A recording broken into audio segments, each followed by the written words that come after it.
अलबेला साहब एक बार यहाँ से रूट के लाहौर से कराची शिफ्ट हो गए। मैंने कहा अलबेला साहब ज़रा तशरीफ़ लाया करें, पीटीवी आए, किसी की नज़र पड़ती है उसके बाद फिर आगे काम शुरू होता है। वो पीटीवी कराची आ गए। एक साहब आ रहे थे बहुत मोटे और कुर्ता पहना हुआ, कड़क माया लगी हुई और चूड़ीदार पजामा था नीचे। तो अब लाहौर का बंदा रह नहीं सकता फैसलाबाद का भी जुगत के बगैर। हाँ जी। तो अलबेला साहब ने देखा उनको, तो कहा अस्सलाम वालेकुम। वो कहता जी वालेकुम अस्सलाम। कहते तोबा जी लत्तां वाला तंदूर हुंदा है। वो कहता क्या मानी? कहते वो मैं मर गया, मैं अशरफ साहब मैं वापस लाहौर चला जाना। मैं क्या क्यों? कहते ने वो जुगत दी मानी पूछ रहा है। मैं क्या सवेरे ही चले जाओ, सुबह वापस चले जाओ। सही बात है।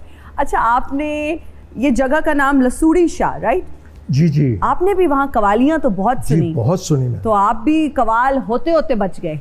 बस थोड़ा थोड़ा बच गया मैं, वरना रूह है अंदर भी मौसीकी सुनने वाली और मौसीकी को थोड़ा बहुत महसूस करने वाली। अच्छा। क्योंकि सुनने वाला जो होता है ना वो अच्छा होना चाहिए, तो गुलूकार अच्छा सुनवैया होना हम कहते हैं ना। जी। तो आप अच्छे सुनवैया, गाने की कभी कोशिश नहीं की? नुसरत फ़तेह अली साहब की मैंने कवालियाँ बाकायदा सामने बैठ के आप तो बचपन उनका देखा है ना? 50-50 में मुझ पे एक गाना पिक्चराइज होता था, वो मैं चुन के मेहदी हसन साहब का गाना लाता था। और मेहदी हसन साहब से जब मुलाकात होती थी, खुदा गरी के रहमत करे, उनसे बड़ा सिंगर बहुत कम ही पैदा हुआ है। वो मुझे कहते थे शरीर वो बेड़ा गर्क कर दिया मेरे उस गाने का भी। तो हम उनको बाऊजी कहा करते थे। मैंने कहा बाऊजी मैंने को 100-150 गाना निकाल के रखा हुआ आपका ख़राब करने के लिए। तो कहते हैं नहीं यार वैसे मज़ा आता है, मैं इंजॉय करता हूँ। मैंने कहा ये मेरे लिए बहुत बड़ी बात है कि आप इंजॉय करते हैं। बहुत बड़ा एजाज़ है मेरे पास कि लास्ट डेज थे जी वहीद मुराद साहब के। तो मैं एवर न्यूज़ स्टूडियो गया तो 50-50 79 में शुरू हुआ था। ये बात कोई 80 की या 81 की है।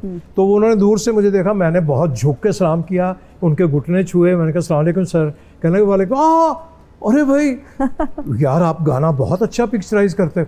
मैं क्या भाई साहब आपसे अच्छा गाना पूरे बर्रे सगीर में कोई पिक्चराइज नहीं करा सकता। अगर आप ये कह रहे हैं तो मेरी जिंदगी का सबसे बड़ा अवार्ड है। हसन निसार साहब, नुसरत फ़तेह अली खान साहब, दिलीप कुमार साहब की फिल्म्स देखा करते थे। आपको कौन सा एक्टर तंग करता था? किसी एक्टर ने भी तंग नहीं किया, सब बड़े कोऑपरेटिव। मैं तो अपने बड़ों को, हमारी चलती फिरती एकेडमियाँ पाकिस्तान की, आबिद अली साहब, खुदा गरी के रहमत करे, कवी खान साहब, मसूद अख्तर साहब, ये फिरदौस जमाल साहब, ये सारे हमारे बहुत प्यारे आर्टिस्ट पाकिस्तान के। मैंने इन सब के साथ काम किया, ये मेरी खुशकिस्मती है। और ये भी खुशकिस्मती है कि हम नुसरत फ़तेह अली साहब के दौर में ज़िंदा थे। हमने उनको देखा सुना, वरना तो बातें सुनेंगी आने वाली नस्लें कि कुछ एक सिंगर यूँ थे, एक फलां थे। हमने इनके साथ रहे। और फैसलाबाद जो है उसमें उसकी रग रग में जुगत। और वो है कि फैसलाबाद में एक बंदा अमरूद बेच रहा था ठेले पे खड़ा हुआ जी। तो एक बंदा आया, उसने कहा देना जी भाईजान आधा किलो अमरूद देना।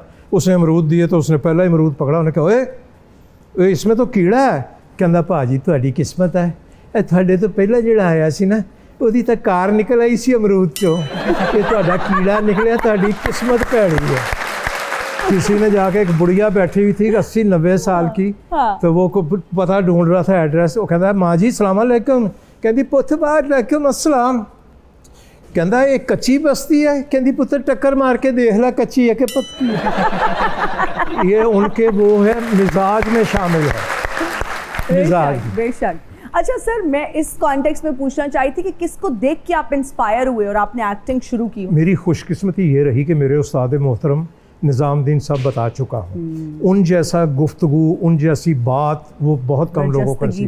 फिर जब लाहौर में हम, तो मुनव्वर ज़रीफ साहब और हमारा घर साथ साथ। हाँ जी बिल्कुल। पूरी फैमिली का मैं फैमिली मेंबर थे आप। वो कैसा एक्सपीरियंस था? एक फैमिली मेंबर की तरह आपको ट्रीट किया जाता था मुनव्वर ज़रीफ साहब के घर पे? यानी उनके घर में भी जुगत जो थी वो राइज थी।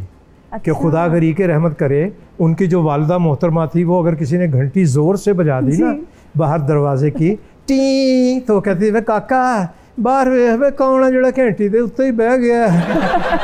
ये कहती थी दादी अम्मा। तो मुनीर ज़रीफ साहब, मजीद ज़रीफ साहब, मुनव्वर ज़रीफ साहब, रशीद ज़रीफ साहब, मेरे सामने की बातें हैं, वहाँ से भी जाग लगी, अच्छी बातें सीखी। आपको अच्छी बात जहाँ से भी मिलती है ना, सीख लेते हैं, सीखें आप। और एक अच्छा फनकार वही होता है कि जहाँ से जो अच्छा मिल रहा है उसको एब्जॉर्ब कर लें। बिल्कुल। अच्छा सर, 50-50 ज़बरदस्त वो टाइम, ज़बरदस्त एक्टर्स, और मैं समझती हूँ एक्टर्स की क्रीम अगर कहें तो ये भी गलत ना होगा, आप उसमें हीरो। फीलिंग्स क्या हुआ करती थी कि यार मैं हीरो हूँ और इतने बड़े बड़े आर्टिस्ट के साथ आप काम कर रहे थे? मैं 50-50 की एक्टिंग का कभी भी क्रेडिट नहीं लेता हूँ, मैं क्रेडिट लेता हूँ उसको लिखने का।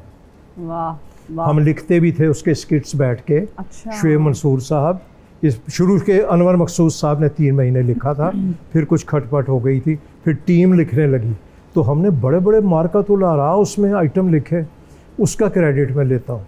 7 दिन होते हैं हफ्ते में, 5 दिन हम लिखते थे, 2 दिन रिकॉर्डिंग होती थी। जुमे को सुबह 9 बजे स्टूडियो जाते थे, हफ्ते को सुबह 9 बजे निकलते थे, 24 घंटे के बाद तो उसका रिजल्ट क्या आना था। वाह, ये था उस टाइम का प्रोफेशनलिज्म। और आप लोग कितने पैशनेट थे अपने काम को लेके। यहाँ तो सर अगर 4 छुट्टियां हफ्ते में ना मिलें तो अब तो एक्टर्स उस तरह से काम ही नहीं करते।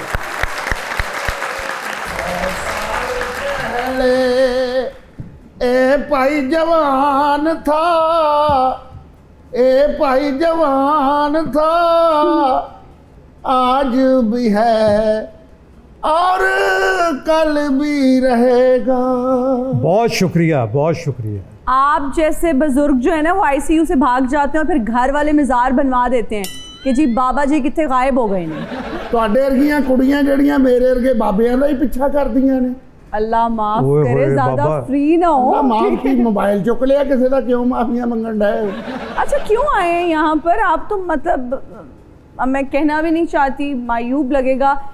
आप कोई अल्लाह अल्लाह करें, आप क्यों आए हैं? मैं सदियां चेंज होंदियां वेखियां, सदियां बदलदियां वेखियां ने, हर शय बदली है, साल बदलते वेखे ने, बदलिया तो है भाई नहीं बदलिया। बाबा जी, मर्द की एक जुबान।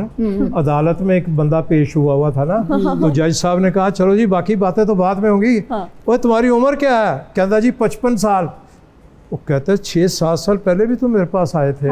तो उस वक्त भी 55 के थे। कहता जी मर्द की एक जुबान। ओए वाह वाह। मर्द की एक जुबान है। मेरे तो वध इन्हां नूं कोई नहीं जानदा। वो कैसे? मैं निका जिहा हुंदा सी जदों दा इन्हां नूं वेखण डे आ, ये उंज दे उंज ही ने, मेरे बेड़े गर्क हो गए ने। आपकी कितनी उम्र है? ये तो मैनू याद नहीं हैगा। ओ बाकी दी पूछ रहे ना, बाकी दी। इस टाइम मरन दी गल्लां नहीं खान साहब। अल्लाह रहम करे। और बाकी दी पूछिए कि अगे 100-150 साल